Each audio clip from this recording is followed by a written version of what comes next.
I think that's what we have. Remember, we have an economic system. It's not a conspiracy. It's the way the system works. And right now, and you can see this in Europe, in the United States, there's a system that the CCP is an actual central part of the world's economic system now. And that is based upon, as I say, the slave labor of Lao Beijing, the slave labor of China. That drives the entire world's economic system. It's made wages lower for all the workers in the world. And that value does not go to workers. It does not go to the Chinese workers. It does not go to the German workers, or the American workers. It's basically skimmed off the top. That value is all accreted towards corrupt financiers, global corporations, and these corrupt politicians, right?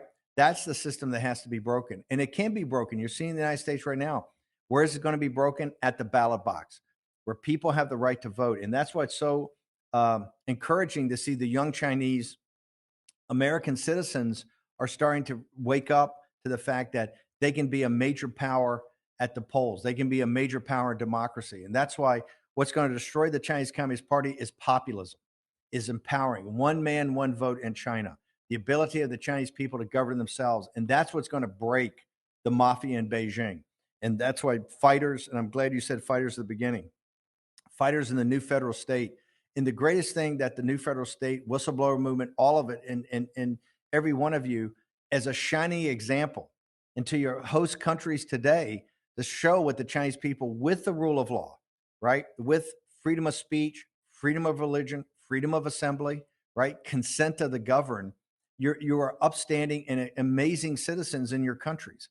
And that's what's going to show the power of this. And we have to fight every day. But that's all starting to crumble. These globalists right now, that's why they have to have these ridiculous mandates. That's why they have to have this control. Remember, the world economic system didn't change the Chinese Communist Party, as everybody said, all the leaders told us, to be more liberal Democrats and to give more rights to the Chinese people. They, in fact, went the opposite. They took rights away. They built a technology firewall so you couldn't get any access to the world's information and the truth.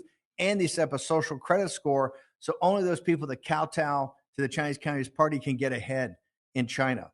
That's the exact opposite of the system that has to be in place and will be put in place. And it'll be put in place because of your example.